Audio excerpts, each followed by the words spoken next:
एक हिरन की कहानी। अनमोल सीख वाली। बहुत ही पुरानी बात है। एक विशाल काया जंगल में बहुत से पशु पक्षी रहा करते थे। उनके बीच एक रंगीला नाम का बड़ा ही नेक हिरन भी रहता था। बहुत ही मेहनती, मिलजुल के रहने वाला और सबका उपकार चाहने वाला था। वे अपने मन, कर्म और वचन से सबका ख्याल रखता था। किसी का तबीयत खराब होने पर वह हाल चाल लेने के साथ साथ उसके उपचार का भी इंतजाम करता था। वे जहाँ रहता था वहाँ अपने मेहनत से चारों तरफ हरियाली फैलाए रहता था। एक बार रंगीला बीमार पड़ गया। उसे ऐसा बुखार चढ़ा कि उतरने का नाम ही नहीं ले रहा था।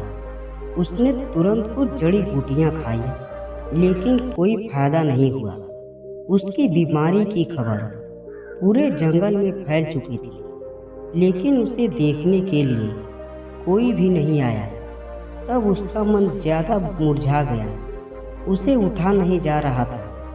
फिर भी वह उठकर कुछ आगे आया और उसने देखा दो हिरन उसके इलाके में आ गए थे। वे दोनों हिरन बड़ी बड़ी और हरी हरी घास खा रहे थे।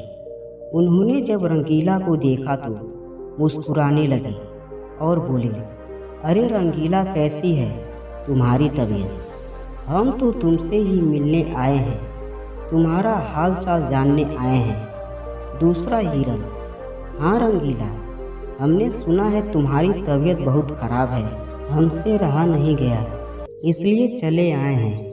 अब बताओ कैसी तबीयत है? रंगीला बोला, तबीयत में कोई इतना फर्क नहीं आया है, लगता है और कोई दूसरी दवा लेनी पड़ेगी।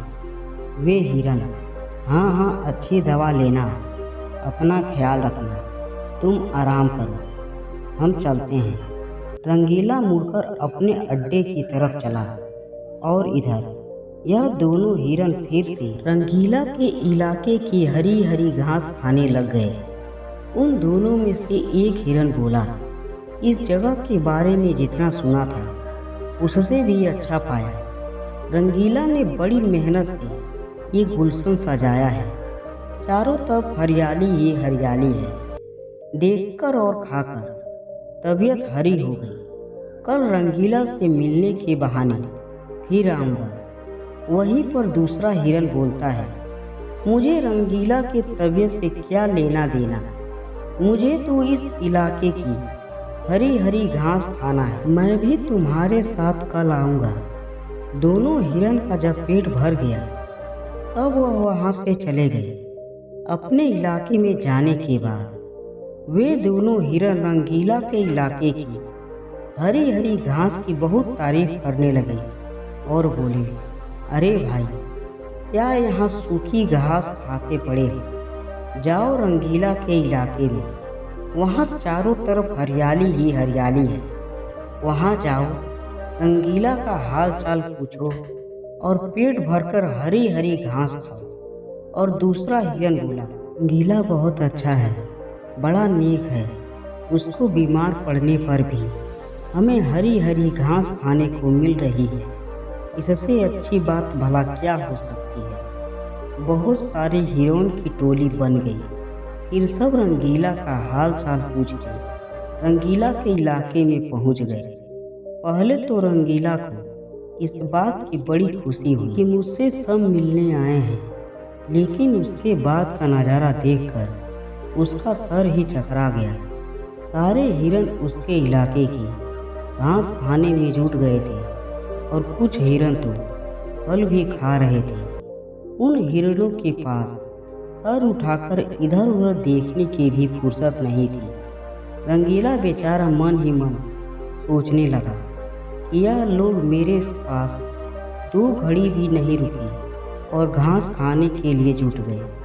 अब अगर यही हाल रहा तो मेरे इलाके की सारी घास साफ हो जाएगी। मेरे खाने के लिए भी कुछ ज़्यादा नहीं बचेगा। कुछ ही देर बाद रंगीला का एक दोस्त मोनू भालू आ गया। उसे आने में बहुत देर हो गई थी। वह आते ही उससे माफ़ी मांगता है, फिर कहता है, माफ़ करना मेरे दोस्त, मैंने तुम्हारे लिए दवाइयाँ की तलाश में गया था और आने में थोड़ा लेट हो गया।